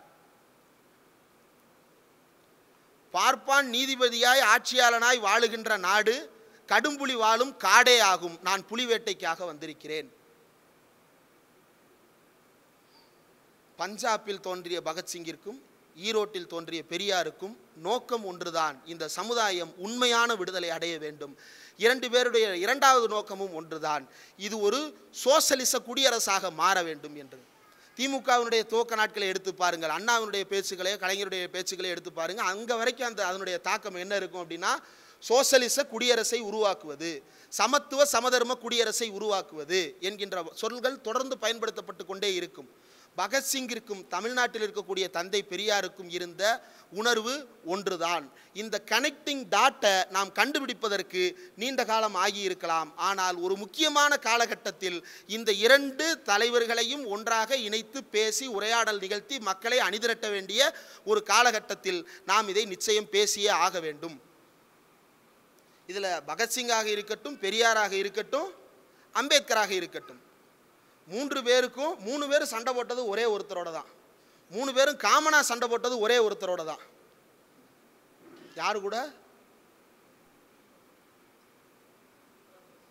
மகாத்மாஜியோட இருந்த பெரிய முரண்பாடு ரொம்ப அடிப்படையாக புரிஞ்சுக்கணும் அப்படின்னா, இவ்வளவு புனித பிம்பம் கட்டாதீங்கன்றது தான்.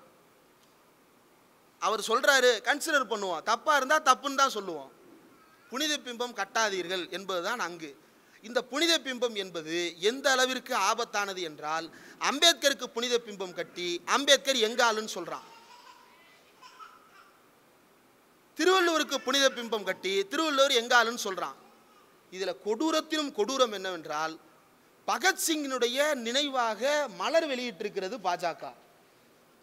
அவனுடைய அஃபீஷியல் வெப்சைட்ல வெளியிட்டிருக்கிறான். ஆரிய சமாஜை சேர்ந்த ஒருத்தர், அவர் அதாவது ஊருக்குள்ளே சொல்லுவாங்க இல்லையா, அவர் ரொம்ப புரட்சியான ஆளுங்க, என்ன இருந்தாலும் அவர் நம்ம ஆளுங்க அப்படிம்பான். டே லூசு பையிலே, உனக்கு எதிராக பேசுறதுனால தான் அவன் புரட்சியாளன், உனக்கு எதிராக பேசுறதுனால தான் அவன் பெரியாரிஸ்ட், உனக்கு எதிராக பேசுறதுனால தான் அவன் கம்யூனிஸ்ட், உனக்கு எதிராக பேசுறதுனால தான் அவன் அம்பேத்கரிஸ்ட். அவர் என்னதான் அம்பேத்கரிஸ்டா மார்க்சிஸ்டா பெரியாரிஸ்டா இருக்கட்டும், அவங்க நம்ம ஆளுகப்பு அப்படின்னு ஊருக்குள்ளே சுற்றுற மாதிரி பகத்சிங் அவர் புரட்சியாளர் தான், ஆனால் அவர் நம்ம ஆளுங்க, அவர் நம்ம ஸ்கூலில் தான் படித்தார் அப்படின்னு சொல்லிட்டு பெருமை பீத்தி புத்தகமே எழுதியிருக்கிறான் பாஜகக்காரன். ஆனாலும் பகத்சிங்கை அவனால் தன்னுடைய கூட்டுக்குள் அடைத்து கொள்ள முடியவில்லை. ஏனென்றால் பகத்சிங் கோரிய விடுதலை என்பது வெறுமன தேச விடுதலை மட்டுமல்ல, இந்த தேச விடுதலை என்பது எப்படிப்பட்ட விடுதலையாக இருக்க வேண்டும் என்பதும் சேர்த்து பார்த்ததாக இருந்தது. அது சமூக விடுதலை, தேச விடுதலை என்று இரண்டு வேறு கூறுகளாக காங்கிரஸ் அன்றைக்கு பிரித்து வைத்திருந்த கூறோடு ஒத்துப்போகாமல் இரண்டும் ஒன்றுதான். சமூக விடுதலையும் ஒன்றுதான், தேச விடுதலையும் ஒன்றுதான். இந்த ஒன்றில் ஒன்று இல்லாவிட்டாலும் இன்னொன்று விளங்காது அப்படின்றத பகத்சிங்லேருந்து இங்கே இருக்கிற வஉசியிலேருந்து பெரியார் வரைக்கும் காமனாக சொல்லியிருக்கிறாங்க. அன்றைக்கு காங்கிரஸினுடைய நிலை வேறுவாக இருந்தது. அன்றைய காலகட்டத்தினுடைய ரிவ்யூவை இன்றைக்கி பேச வேண்டியது இல்லை, கடந்து போகலாம். ஆனால் நாம் புரிந்து கொள்ள வேண்டியது இந்த அடிப்படையில் சமுதாய விடுதலைக்கும் தேச விடுதலைக்கும் இடையில் இருக்கக்கூடிய தொடர்பு. இன்றைக்கும் தேச விடுதலை அடைந்துதான் இருக்கிறது. ஆனால் அந்த தேச விடுதலையில் சமுதாய விடுதலை அடைந்தவர்களாக நாம் இருக்கிறோமா என்றால் இல்லை. ஏகாதிபத்தியத்திலிருந்து வெளியேறி அதற்கு பிறகு எவ்வளவோ முன்னேறிய நாடுகளை நாம் பார்த்திருக்கிறோம். ஆனால் இந்தியா முன்னேறுவதாக சொல்லிக்கொண்டே இருந்தாலும் இதற்கு உள்ளேயே இந்த சாதியத்தை போற்று இன்னும் உழன்று கொண்டே தான் இருக்கிறதே தவிர உண்மையில் நாம் எந்த விடுதலையும் அடைந்து விட்டதாக தெரியவில்லை. இறையாண்மை என்கின்ற பெயரால் நமக்கு இன்றைக்கும் அச்சுறுத்தல் விடுக்கப்பட்டு கொண்டே இருக்கிறது. பிரிட்டிஷ்காரனை ஏன் எதிர்த்தோம்? இந்த நாட்டின் இறையாண்மை எங்கள் மன்னர்னு அவன் சொன்னான், அதனால தான் எதிர்த்தோம். மற்றபடி ஈஸ்ட் இந்தியா கம்பெனி இங்கே வணிகம் பண்ணிகிட்டு இருந்ததில் நமக்கு எந்த பிரச்சனையும் இல்லை. வணிகம் பண்ணிட்டு இருந்த வரைக்கும் நம்ம யாரும் எந்த சிக்கலும் எந்த கேள்வியும் கேட்கல. நம்ம மன்னாதி மன்னர்கள், இறையாண்மை பெற்ற மன்னாதி மன்னர்கள் யாரும் ஈஸ்ட் இந்தியா கம்பெனியை கேள்வியே கேட்கல. ஏன்னா அவன் தானே கூட்டி வந்தான். நீ வியாபாரம் பண்ணுறான், நான் அவனை கடை வச்சுத்தரேன், ஈஸ்ட் இந்தியா கம்பெனியை உட்கார வச்சதே மன்னாதி மன்னர்கள் தானே, ராஜாதி ராஜர்கள் தானே. அவன் எப்போ மாற்றினா, இனி இறையாண்மை ஒன்றுது கிடையாது, எங்கள் மன்னரோடது, யாரோடது, ஜார்ஜோடது, நீ உனக்கு வேலை கிடையாது அப்படின்னு சொன்னான். அப்போ தான் ஐயையோ எனக்கு வேலை கிடையாதா, உடனே பக்கத்தில் இருந்தவன் ஐயையோ அப்போ நம்ம சாமியை கும்பிட விட மாட்டானே, அவன் சாமியை கொண்டு வந்து வச்சுருவானே அப்படின்னு சொல்லிட்டு அவனுக்கு பயம். அப்போ இந்த மன்னருடைய வர்க்க நலனும் இந்த சாமியார் பயலுடைய அவனுடைய சமுதாய நலனும் தான் முதல்ல தொடங்கியது. அதற்கு பிறகு தான் பகத்சிங் காலத்தில் தான் உண்மையிலேயே தேச விடுதலை பார்வை என்பது கூர்மைப்பட்டதாக மாறுகிறது. அது வரைக்கும் அது முழுக்க முழுக்க சாதி மதம் தொடர்புடையதாக பார்வையாக மட்டும்தான் இருந்தது. பாலகங்காதர திலகர் மத பார்வையில் தான் விடுதலை கோரினார். நம்ம என்ன நினைச்சிட்டோம், சுதந்திரம் எனது பிறப்புரிமை அப்படின்னு ஃபயர் விட்டோம். அவர் கேட்ட பிறப்புரிமையே வேற. நம்ம என்ன நினைச்சிட்டோம், வயிற்றிலிருந்து பிறக்கும் போது அந்த உரிமை நமக்கு வருகிறது என்று நினைத்தோம். அவர் தலையிலிருந்து பிறந்ததால் அந்த உரிமை தனக்கு வேண்டும் என்று கேட்டது பிறகுதான் புரிகிறது. பகத்சிங் தான் இந்த கொடூர சிந்தனைகளை எல்லாம் ஒழித்து கட்டிவிட்டு உண்மையில் தேச விடுதலை என்பது வர்க்க விடுதலை, உண்மையில் தேச விடுதலை என்பது சாதிய விடுதலை, வர்க்க விடுதலை என்பதில் இந்திய முதலாளியாக இருந்தாலும் அவனிடமிருந்து விடுதலை, ஏகாதிபத்திய முதலாளியாக இருந்தாலும் அவனிடமிருந்து விடுதலை என்று தேச நலனையும் வர்க்க நலனையும் சாதிய நலனையும் எல்லாவற்றையும் போட்டு குழப்பிக் கொண்டிருந்த காலகட்டத்தில் தெளிவான பார்வையை பகத்சிங் முன்வைத்தார். அந்த தெளிவான பார்வை இன்றைக்கு நமக்கு தேவைப்படுகிறது. நீங்கள் எதை ஒன்றை கேட்டால் இன்னொன்னோட குழப்புறான். சாதிய பிரச்சனையை பற்றி கேட்டால் நாட்டு பிரச்சனையோட சேர்க்குறான், மத பிரச்சனையை பற்றி கேட்டால் இறையாண்மை பிரச்சனையோட சேர்க்குறான். இந்த இறையாண்மை என்பது மன்னராட்சி காலத்தோடு வழக்கொழிந்து போய்விட்டது. இன்னைக்கு அந்த இறையாண்மை யாரிடம் இருக்கிறது? மன்னர் தான் இறையாண்மை பெற்றவர் என்று சொல்லிக் கொண்டார். ஏன்? நான் தான் இறை, நான் ஆண்மை ஆட்சி செய்கிறேன், அதனால் நான் இறையாண்மை பெற்றவன் அப்படின்றது மன்னருடைய கருதுகோள். இன்னைக்கு அப்படி ஒருத்தனால கிளைமே பண்ண முடியாது. அப்படி கிளைம் பண்ணால் அது டெமோக்ரஸியே கிடையாது. பேசிக்கலாகவே சாவர்னிட்டின்ற கான்செப்டும் டெமோக்ரஸின்ற கான்செப்டும் ஒன்னோட ஒன்று இடர்பாடுடையதாக இருக்கே, பொருந்தாததாக இருக்கே. எல்லாரும் சேர்ந்து ஆட்சி செய்ய ஒருத்தனை தேர்ந்தெடுத்தா இறையாண்மை என்பது எல்லோருக்குமானது தானே, ஒருத்தனுக்கானது கிடையாதுல்ல. அது பாட்டம் அப் தானே, எப்படி டாப் டவுனாக இருக்க முடியும்?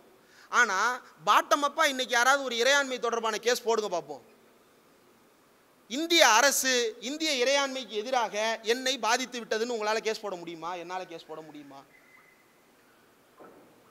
அப்படி ஒரு கேஸை கொண்டு போய் கோர்ட்டில் நின்னோம்னா கோர்ட்டு வந்து நம்மளை ஒரு நல்ல மனநல மருத்துவர்கிட்ட அனுப்பி வைக்கும், வேறு எதுவும் நடக்காது. இறையாண்மை தொடர்பான வழக்குகளை யார் தொடுப்பார்கள் என்றால் அரசு சாமானியர்களின் மீது தொடுக்கும், அரசு எதிர்க்கட்சிகளின் மீது தொடுக்கும். நீங்கள் கிரிமினல் டிஃபமேஷனை ஒரு பிரதமர் மேலே போட முடியும், பிரதமர் உங்கள் மேலே போட முடியும். ஒரு கொலை குற்றத்தை நீங்கள் பிரதமர் மேலே போட முடியும், பிரதமர் உங்கள் மேலே போட முடியும். ஆனால் இறையாண்மைக்கு எதிரான வழக்கை நீங்கள் பிரதமர் மேலே தொடுக்கவே முடியாது. ஏன் முடியாது? அப்படி ஒரு வழக்கு இருக்கிறதா? பக்கத்து நாடுகளில் அப்படியான வழக்குகள் நடந்து பிரதமரையே டமால் டுமில்னு சேஞ்ச் பண்ணுற நாடுகளை பார்த்துட்டு இருக்கிறோம். பாகிஸ்தானில் அது நடக்குது, பிரதமரையே சேலஞ்ச் பண்ணுறான். யூஎஸில் பார்க்குறோம், பிரதமரை சேலஞ்ச் பண்ணுறான். இங்கே அப்படி யாரையும் சேலஞ்சே பண்ணுறது இல்லையே. ஏன்? இன்னும் அந்த மன்னராட்சி மனநிலையிலிருந்து புத்தியிலிருந்து இந்தியர்கள் விடுதலை அடையவில்லையா? அல்லது இது எதுவுமே இதை பற்றி எந்த விதமான இந்த ஜனநாயகம் பற்றி எந்த புரிதலும் இல்லாத மக்கள் கூட்டத்தை உருவாக்கி அப்படியே வைத்து கொண்டிருக்க ஆசைப்படுகிறார்களா? அப்படி ஆசைப்படுகிறார்கள் என்றால் அது யாருடைய நலனுக்கானது, அந்த நலன் யாருக்கு எதிரானது என்பதை மக்களிடம் விரிவாக பேச வேண்டும். இன்றைக்கு நாம் சந்திக்கின்ற சவால்கள் இந்தியாவினுடைய நீதித்துறை ரீதியாக நமக்கு வருகின்ற சவால்கள், இந்தியாவினுடைய ஆட்சித்துறை மூலமாக நமக்கு வருகின்ற சவால்கள், நாடாளுமன்றத்தின் மூலமாக நமக்கு வருகின்ற சவால்கள், ஊடகங்களின் மூலமாக நமக்கு வருகின்ற சவால்கள். அதாவது இந்தியாவின் 4 தூண்கள் என்று நாம் சொல்லுகிறோமே, 4 தூணுமே செல்லரித்து போய் நிற்கிறது. ஜுடிஷியரி கொடுக்கின்ற தீர்ப்பு மக்களுக்கு சம்பந்தம் இல்லாததாக இருக்கிறது. புல்டோசரை வைத்து இடித்து தள்ளினார்கள் இல்லையா? புல்டோசரை வச்சு உத்தரப்பிரதேசத்தில் வீட்டை இடித்து தள்ளுனா, அப்படி இடிப்பது தவறு. இது மனிதர்களுக்கு எதிரானது, மனிதர்களுடைய வாழ்க்கைக்கே எதிரானது, சுயமரியாதைக்கு எதிரானது. யாரு? BR கவாய் கடுமையாக பேசினார். அதை செஞ்சவனுக்கு தண்டனை கொடுங்க யுவரானர். அது நம்ம கையில் கிடையாது பாஸ், அது வேற கேஸு. எங்ககிட்ட சரியா தப்பான்னு கேட்டாங்க, நான் சரியா தப்பான்னு மட்டும் சொல்லுவேன். இந்த சுவமோட்டோன்னு ஒன்று வச்சிருக்கீங்களே, அதை யாருக்கு எதிராக பயன்படுத்துவீங்க? பொன்முடி இதை பற்றி பேசினாருன்னா பயன்படுத்துவோம், வேற யாராவது பேசினாங்கன்னா பயன்படுத்துவோம். ஆனால் நாங்கள் இதில் பயன்படுத்த மாட்டோம். எலக்டோரல் பாண்ட் அரசியலமைப்பு சட்டத்துக்கு விரோதமானது. அரசியலமைப்பு சட்டத்துக்கு விரோதமான வழிமுறையில் பணம் பெறப்பட்டிருக்கிறது. அந்த பெறப்பட்ட பணம் செலவு செய்யப்பட்டு தேர்தல் நடத்தப்பட்டிருக்கிறது, ஜெயித்திருக்கிறார்கள். அப்போ அந்த தேர்தலும் செல்லாததாக மாறுதே. இதுக்கு பதில் சொல்லுங்க யுவர் ஆனர் சந்திரசூட். அது எங்கள் முன்னாடி இருக்கிற கொஸ்டின் கிடையாது. எங்கள்கிட்ட கேட்கப்பட்ட கேள்வி எலக்டோரல் பாண்டு சரியா தப்பான்னு. நாங்கள் தப்புன்னு தீர்ப்பு கொடுத்துட்டோம். டாட்டா பை பை, பாம் அசத்துங்க ரேஞ்சில் தான் எல்லாமே இருக்குது. எங்களுக்கு அசத்தல் மன்னர் டைட்டில் கொடுக்குறதா சொன்னாங்க. நாங்கள் அசத்தினோம், டைட்டில் வாங்கினோம், போயிட்டோம், அவ்வளோதான். ஏன் அசத்துனீங்கன்ற கேள்வி என்கிட்ட கேட்கக்கூடாது அப்படின்னு சந்திரசூட் சொல்கிறார். கவாய் நாளைக்கு தான் சொல்லுவார். யார் அந்த இடத்திற்கு வந்தாலும் அவர்கள் அதிகார வர்க்கத்தின் நலனுக்காகவே மக்களுக்கு எதிரானவர்களாகவே தான் இருந்திருக்கிறார்கள் அல்லது இருக்க வைக்கப்பட்டிருக்கிறார்கள். அப்படி இருந்தால் மட்டும்தான் அந்த இடத்தில் தொடர முடிகிறது. அதையும் தாண்டி அரிதிலும் அரிதாக சில நல்ல தீர்ப்புகள் நமக்கு கிடைக்கத்தான் செய்கின்றன. அதை வரவேற்கத்தான் செய்கிறோம். ஆனால் இதை வரவேற்றால் அதை எதிர்க்கக்கூடாது என்று எந்த கட்டாயமும் நமக்கு கிடையாது. நாடாளுமன்றத்தில் இதற்கு முன்பு என்ன நடந்தது? பார்லிமெண்ட்லேருந்து சஸ்பெண்ட் பண்ணுவான். பார்லிமெண்ட்லேருந்து சஸ்பெண்ட் பண்ணால் மக்கள் டென்ஷன் ஆகிறான். டென்ஷன் ஆகி நமக்கு வர வேண்டிய சீட்டை போகிறான் காங்கிரஸுக்கும் எம்எல் பார்ட்டி கூட ஓட்டு போடுறான், நமக்கு ஓட்டு போட மாட்டேங்கிறான். நம்ம போய் எந்த இடத்துல தாலி அறுத்துருவான்னு சொன்னோமோ அந்த இடத்துல எம்எல் கட்சி ஜெயிச்சிருச்சு, நம்ம தோற்று போயிட்டோமே அப்படின்னு பயந்து இன்னைக்கு வழிமுறையை மாற்றிட்டான். அதனால எம்பியை சஸ்பெண்ட் பண்ண மாட்டானா? அப்படிலாம் கிடையாது. எம்பியை சஸ்பெண்ட் பண்ணுவான். எங்கே வச்சு பண்ணுவான்? ஜேபிசிக்கு கூட்டு போய் ஜேபிசியிலேருந்து எம்பியை சஸ்பெண்ட் பண்ணுவானே தவிர பார்லிமெண்ட்லேருந்து பண்ண மாட்டான். இப்போ ஜேபிசிக்கு போயிருச்சுங்கும் போது மக்கள் மத்தியில் ஆஹா, இது இன்னும் கூடுதல் ஜனநாயகமாக இருக்கிறதே, இந்த ஜனநாயகம் என்ன விலை சொல்லுங்கள், நாங்களும் அறிந்து பருகி மகிழ்கிறோம். ஆட்சித்துறை, நிர்வாகத்துறை முழுவதுமாக சங்கிமயமாக்கப்பட்டிருக்கிறது. ஒரு ஜட்ஜி பேசுறாரு. என்ன பேசுறாரு? வேதம் ஒருவரை காப்பாற்றியதுன்னு பேசுறாரு. வேதம் எப்படி சார் ஒருத்தனை காப்பாற்றும்? இந்தியன் பீனல் கோடில் ஒருத்தனை காப்பாற்றிருக்கணும், பாரதிய நியாய சங்கிதால ஒருத்தனை காப்பாற்றிருக்கணும், பாரதிய வேத சங்கிதா எப்படி ஒருத்தனை காப்பாற்ற முடியும்? அப்படி ஒரு சட்டமே கிடையாது. அது தெரியல, அந்த கயிறு அவ்வளோ ஸ்ட்ராங்காக இருக்கு. அந்த கயிறை இன்னும் அறுக்கவே முடியவில்லை. அப்படி ஒரு ஸ்ட்ராங்கான கயிறு. டெமோகிராஃபி சேஞ்ச் ஆனால் கான்ஸ்டியூஷன் இன்வேலிடு, கான்ஸ்டியூஷன் மேலே சத்தியப்பிரமாணம் பண்ணி வந்த ஒருத்தர் சொல்கிறாரு. அதே கருத்தை பிரதமர் கொடியேற்றி வைக்கும்போது சொல்கிறாரு, டெமோகிராஃபி சேஞ்ச் ஆனால் கான்ஸ்டியூஷன் வீணாக போயிரும்னு. என்னங்கடா நாடகம் நடக்குது இந்த நாட்டில்? இந்த அதிகார வர்க்கம் எவ்வளவு கொடுமைகளை செய்து கொண்டிருக்கிறது என்பதை பட்டியல் போடவே முடியாது. எல்லா கொடூரங்களையும் அரங்கேற்றும். நாம் அரசாங்கமே அமைத்தாலும் கூட இந்த அரசு நிர்வாகத்திற்குள் இருக்கக்கூடிய இந்த சங்கிமயத்தை களையெடுப்பதற்கு இன்னும் எவ்வளவு காலம் ஆகும் என்பதை கணிக்கவே முடியாது. ஒரு மிகப்பெரிய புரட்சியை இந்தியா எதிர்பார்த்து காத்து கொண்டிருக்கிறது. அதற்கு மக்களை தயார்படுத்த வேண்டிய காலகட்டத்தில் இருக்கிறோம். நம் முன்னாடியே தோழர் சொன்னது போல பக்கத்து நாடுகளில் நமக்கு மிகச்சிறந்த உதாரணங்கள் இருக்கின்றன. உதாரணங்கள் என்றால் அதிலிருந்து நாம் பெற்றுக்கொள்ள வேண்டிய பாடங்கள் இருக்கின்றன. அது மாபார், பக்கத்து நாடுகளில் திரண்டு ஆட்சியை கவிழ்த்தது மாபா இருக்கலாம், 2K பொலிட்டிக்கல் சென்ஸாக இருக்கலாம். ஆனால் அது என்னன்றதை ஆய்வு செய்வதன் வழியாக நமக்கு சில பாடங்கள் இருக்கின்றன. ஏன்னா இந்த தெற்காசிய பிராந்தியத்தில் ஒரு பொதுமையான பார்வை இருக்கிறது, ஒரு பொதுமையான நிலவுடைமை இருக்கிறது, ஒரு பொதுவான ஆதிக்கம் இருக்கிறது. அப்போ எல்லாத்துலேயும் இருக்கிற இந்த காமனாலிட்டி, அதன் அடிப்படையில் இவர்களை புரிந்து கொள்வதன் மூலமாக நாமும் சிலவற்றுக்கு தயாராக இருக்க வேண்டும். இல்லாவிட்டால் மாபை வச்சு அவன் என்னன்னாலும் செய்வான். இந்த மாபு ரொம்ப ஆபத்தானது. இப்படிப்பட்ட ஒரு மாபு தான் 1924 இப்போ வரைக்கும் இந்தியாவை அழிச்சாட்டியம் பண்ணிட்டு இருக்கிறான். இந்து முஸ்லீம் கலவரம் என்கின்ற பெயரில் மாப் மென்டாலிட்டியை வைத்துத்தான் பாகிஸ்தானுக்கு எதிரான மனநிலையை உருவாக்கினான். பாகிஸ்தான் கிரிக்கெட் டீமுக்கு எதிரான மனநிலையை கூட அவன் மாப் மென்டாலிட்டியை வச்சு தான் உருவாக்கினான். இந்த மாப் இந்தியாவை தப்பான வழிகளில் எங்கெங்கோ திசை திருப்பி வைத்திருக்கிறது. இதையெல்லாம் நாம் சரி செய்ய வேண்டிய சவால்கள் நம் முன்னால் இருக்கிறது.